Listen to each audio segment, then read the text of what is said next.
All right, Shane Beamer.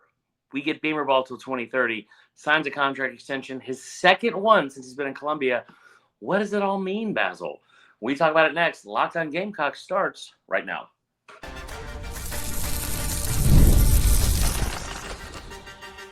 You are Locked On Gamecocks, your daily podcast on the South Carolina Gamecocks, part of the Locked On Podcast Network, your team every day. What's up, guys? Welcome into Locked On Gamecocks. I'm your host, Chris Marler. I hope everyone is having a fantastic start to their weekend. I'll tell you one person who is. That's Shane Beamer. We will get to that in a second. Before we do, I want to say thank you to everyone that makes Locked On Gamecocks your first listen each and every day. Shout out to our everydayers. Remember, we're a free and available podcast wherever you get your podcasts, as well as on YouTube, part of the Locked On Podcast Network, your team every day. Now, today's episode is brought to you by our friends at Game Time. Game Time. Remember, guys, download the app today, create an account, and sign up, and you will get $20 off your first purchase with the app. Make sure you're using Game Time. Maybe you're using it tonight, going down to Colonial Life, getting in to watch the top 5 matchup between LSU and South Carolina. Now, let's get into today's show. It's a good show. I love Fridays. It's a fantastic, fantastic Friday. It starts the weekend off. I know a lot of you guys like Fridays, whether we're going down to the Vista or 5 Points or whatever. I will say, no one's having a better Friday right now than Shane Beamer. Shane Beamer signs his second contract extension in 4 years, a little over 4 years since he's been hired. I think he was hired in December of 2020. It is now January 2025. I'm not great at math, but that's 49 months. And he's got his second contract extension. This one coming on the heels of a 9-4 season where they were projected to win 5 games from everyone and their mama all around the country. They went 9-4. At one point, with a 6-game win streak at the end of the season, had the longest win streak of any team in the SEC. Definitely something we brought up on here, but not something we talked about nearly enough. Shane Beamer is 47 years old. That's tough. And is like I said, it's his first job as a head coach. And the success that he's had is fantastic so far. The building blocks he's put in place for this program, fantastic. Let me get into, though, as I bring up some of the numbers here, I want to get into what really makes me the happiest about this specific contract, okay? And it really, first and foremost, it speaks to the character of Shane Beamer. And what I mean by that is, like, one, as soon as I saw this, the first thing I wanted to do was scream, "Where's Mark Stoops? Where's Mark Stoops?" The little Ryan Day response out of me, screaming about Lou Holtz. But where's Mark Stoops? Mark Stoops opened his big mouth at Media Days a couple years ago, kind of crapping on Shane Beamer about what his antics were off the field and doing the stuff with TikTok and whatever. We know the trajectory of those two programs and where they're going now, so it's not really worth even bringing up. But I love the fact that you have now seen in 3 of his first 4 years, he's had 7 wins or more. Let's put that in perspective. Before that, dating back to 2014, South Carolina only had 3 seasons where they had 7 wins or more. He's done it in 3 of his first 4 years. Tremendous job. I also love the fact this. I heard somebody say this, and it's probably not even worth bringing up, but they said, like, getting a second contract extension after winning 9 games, it kind of feels like he's just trying to strike while the iron's hot and being a little bit selfish here. Let me explain to you why that's not even close to being true. One, get your money. Like, 1,000% go get paid. I don't care if you're a player, a coach, or whatever. Here's how it's not selfish. Shane Beamer is the best person for this program. He has shown that time and time again. What they were referencing was, in 2022, after winning 2 games against top 10 opponents in the final 3 weeks of the season, upsetting Tennessee, scoring so much that they ran out of damn fireworks, and then beating Clemson in fake Death Valley, that got him his first contract extension. Now, he also just signed another contract extension like we talked about. The one from before was going to be I think it's $6.625 million. This is going to bump his pay up to 8.15, okay? Here's why it's not selfish. One, what he factored into the contract is only $100,000 of increased pay every year to finish out. Now, that may not seem like a big deal to some, but like a lot of times the way they stagger these contracts is, all right, you're going to get paid $8 million the first year, and then it's going to be $8.5, and then $9, $9.5, and $10, or it's an increase of $250,000. We saw that with Don Staley's contract, and that doesn't make that contract selfish at all. But what it does mean is Shane Beamer made sure he went out and got his, didn't ask for an exorbitant amount of money. $8 million in this age of college football isn't even that crazy amongst the SEC coaches. I'm trying to pull it up right now. It makes him a top 20 paid coach in college football. But we have all seen some of these ridiculous contracts that other coaches have signed. Kirby Smart's getting $13 million, and he's worth it, by the way. Sarkisian's going to get over 10 or 11 million. He's also probably worth it for that program, what he's done. Like, the worth and the amount deserved and earned, that's what really should factor in here. I love the fact that Beamer came in here and got $8 million, became a top 20 coach. But you know what he did before all that? You know what he did before all of it? And this is what that speaks to his character. He made sure before the bowl game, all of his assistants got paid first. A month and a half before he ever signed his contract, he made sure his assistants were getting paid. Now, let me tell you what that says about Shane Beamer. One, it says, I'm a selfless person, and I want to make sure my staff, who I am also giving credit to for the success we had this year, gets paid what they're deserved and what they've earned, right, after the 9-win season. It also tells me, he says, listen, I know what we have here. Like if the one thing that I think that Beamer did better than any other coach in the conference, if not the country, he bet on himself and believed in what he had around him when no one else did, and when the outside noise was getting at the loudest. Like, you remember coming to this show after the Ole Miss game. I was pissed. I thought Dow Logan should have been gone. All-time bad call by me. All-time bad call. But that was how a lot of people felt. Remember that time, at 5 games into the season, you're sitting here looking at this offense and you're like, all right, we're ranked 10th or worse in the SEC in 22 of 30 offensive categories. I mean, we're in the bottom 4 in 18 of 30. The only one we're ranked in the top 5 in is total punts. Not great. But Beamer sat there. He blocked out the outside noise. He blocked out the outside noise about his quarterback, about his team, about his staff, and was like, I like what we got. I believe in what we got. And you saw it turn into 6 straight wins, 4 of those against teams that were ranked at the time, all by an average of 13 points or more. He deserves this contract, and I thought the way he went about it was awesome. I thought it was awesome. And it's a testament to who he is as a person and how much he believes in the school. And I'm really, really excited about it. You're going to get Shane Beamer through 2030. And here's another reason, too. Just pick my nails. I think the producer's about to yell at me for that.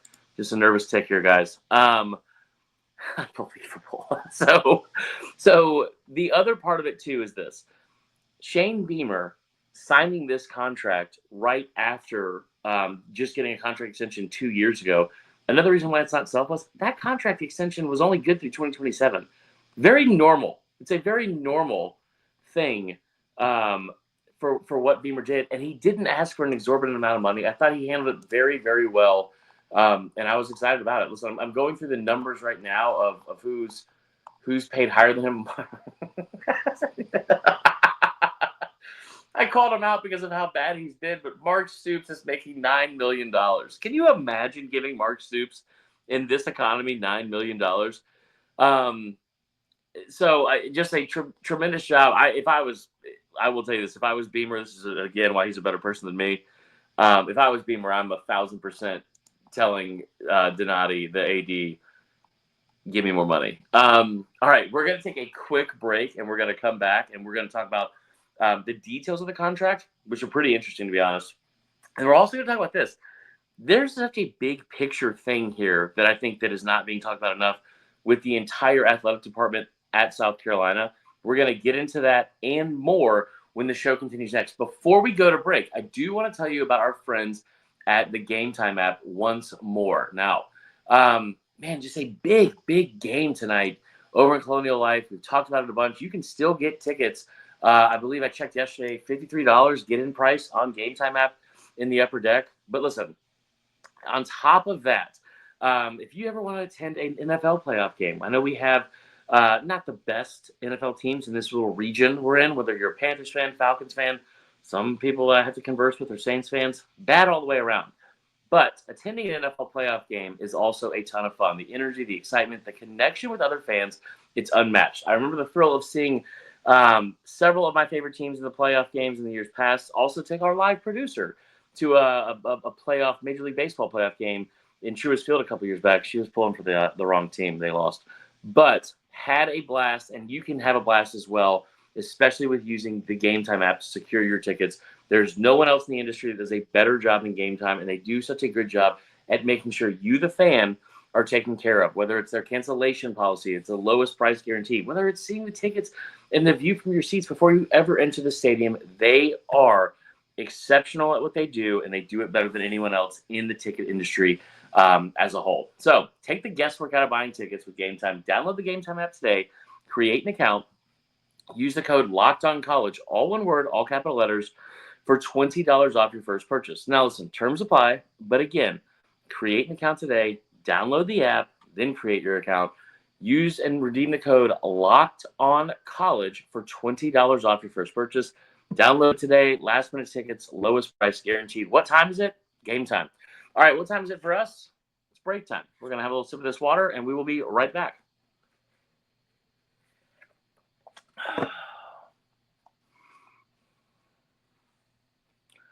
All right. Fantastic start to the show. Fantastic start to the weekend. Very excited. Let's get into some of the details of this contract with Beamer. It's not crazy. It's just not. It's really maybe the best way to put it is a revamped contract. It's one way to describe it. He's in his fourth year. Like I said, it's his second extension he's gotten, but this one is going to give him a 6-year deal beginning at $8.15 million. Now it'll climb to 8.65 in 2030 because, like I said, it's going to increase in value by $100,000 every single year, and that's pretty much it. So that's the escalator clause in the contract. There's nothing else that's crazy. Here's something that I thought that was interesting too. If Beamer elects to terminate the contract within the first year, he would owe the school $5 million. That's clearly not going to happen. The buyout goes down by $1 million after each year. I have not seen what his buyout would be and what the guaranteed money is. Now, that is something that's a big deal. Obviously, you saw with Texas A&M. I mean, Texas A&M paid $67.8 million to Jimbo Fisher for him to go away. That is, I mean, he won the breakup. I'll say that. Phenomenal job by him. But it also shows you where the greed from either side can come and play. Jimbo Fisher, if you ever followed him, and this is probably not the best example to use because of we know how it ended, but like you think about tying yourself up to a coach for however long, and it can be very detrimental. I mean, Jimbo Fisher got I always call it a Dan Uggla contract for those of you that watch baseball, because baseball is the only sport where you get all guaranteed money. And he got 10 years, $75 million. So he got 7.5 to come there after running FSU into the ground. He goes, in 2021, he beats Alabama. He finished 8-4 and then dodged the bowl game because of COVID. And I can 1,000% tell you from behind the scenes covering the sport, that's not why they missed the bowl game. Without question, I can tell you that is a certainty that I can tell you that is not why they missed the bowl game.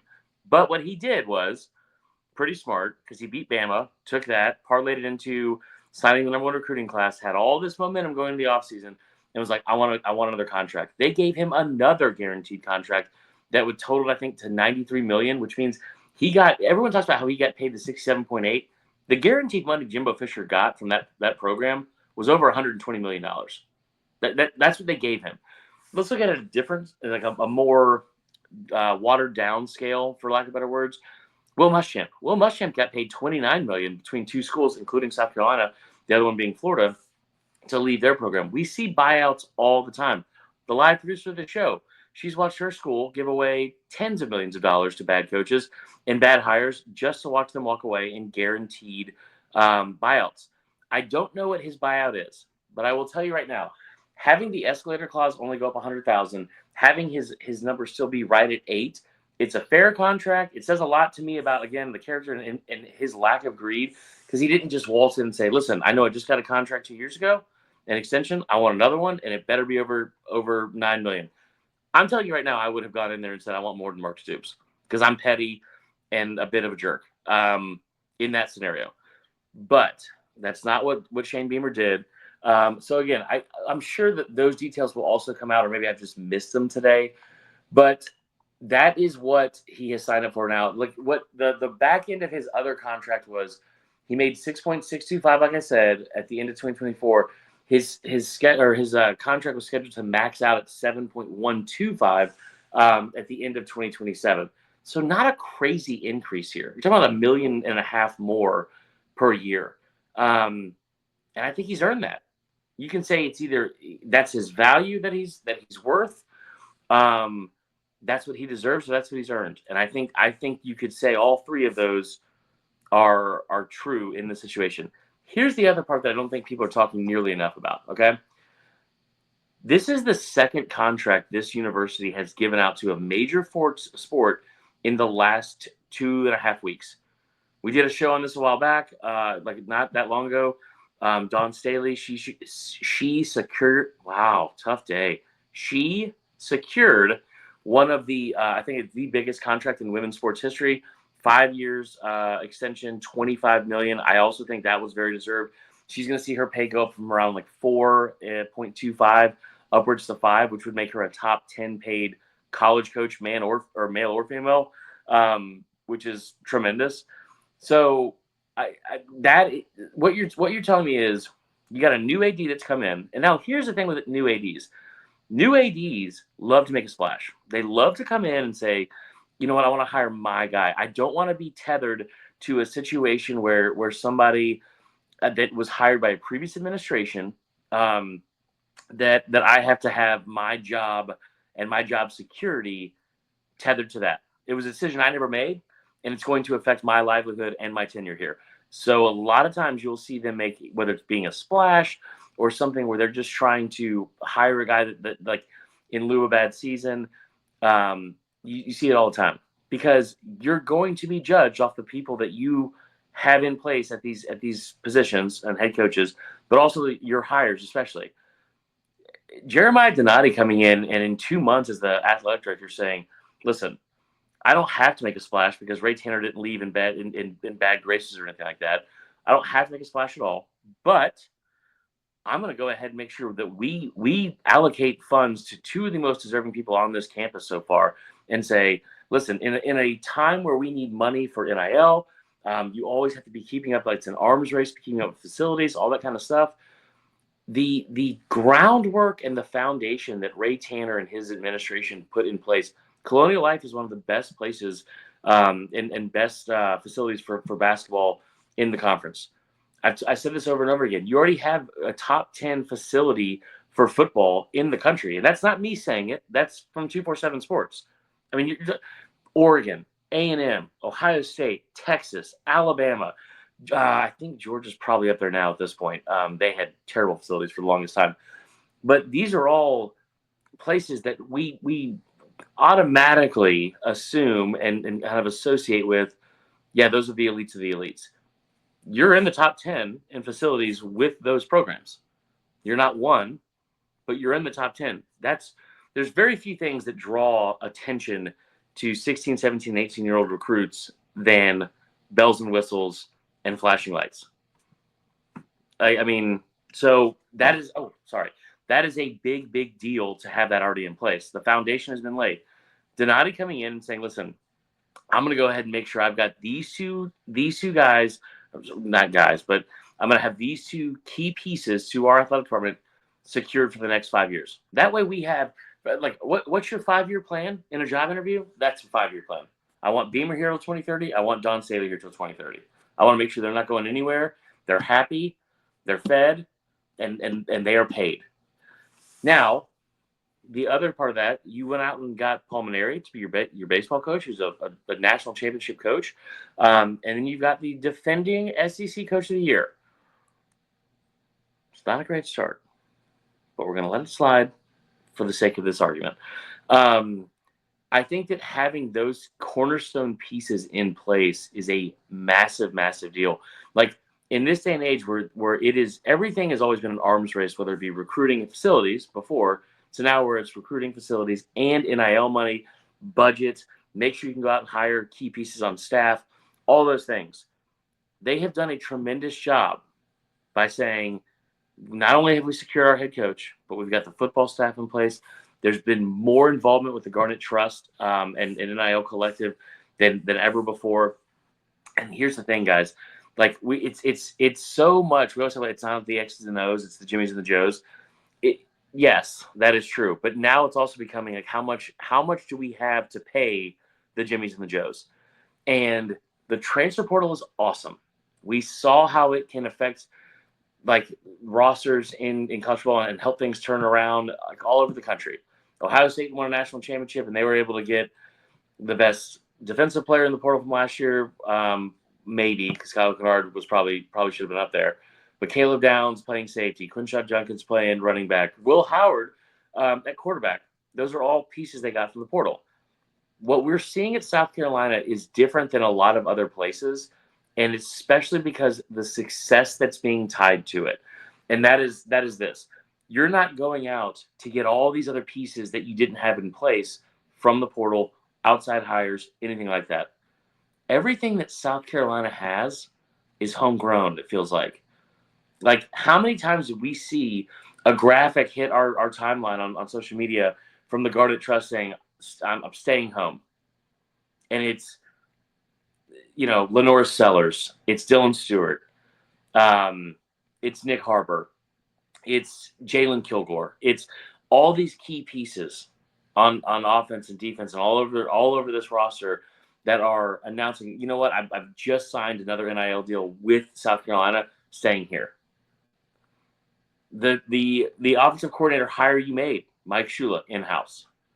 Like going back to like I said last year or about last season, you believed in what you had. You didn't make any like crazy changes. You believed in what you had. And I think it's kind of a testament not only to Shane Beamer but also this program as a whole is standing pat and not having to get distracted by flashy signings, flashy, changes, dramatic changes, or anything like that. Like South Carolina has made a statement to the rest of the SEC and pretty much the country and said, we're going to build this thing from the inside out, and we believe in what we have in place foundationally, and that is going to serve us in the years to come and watch this thing grow. I'm telling you right now, in the last 2 weeks, you have signed 2 major, major pieces and showed we're not afraid to spend money. We're not afraid to give money to the coaches that have earned it. And you've done all of that while also keeping all these players in-house, trying to grow multiple sports on campus so you are a year-round school. And it's a phrase that a lot of people throw around kind of loosely nowadays, but trying to become an everything school where you are giving students, you are giving athletes, and you are giving student athletes, more importantly, something to be a part of year-round, not just in the fall, not just in the winter and spring with basketball, not just in the spring with baseball. Year-round, there is something for every single piece of South Carolina fans and students and now the administration. So that is all for today's show. I hope everyone has a fantastic Friday night. We should be celebrating a win here in about, let's see here, 3 hours is tip-off. So hopefully in about 5.5 hours, we're celebrating a big win over top 5 LSU.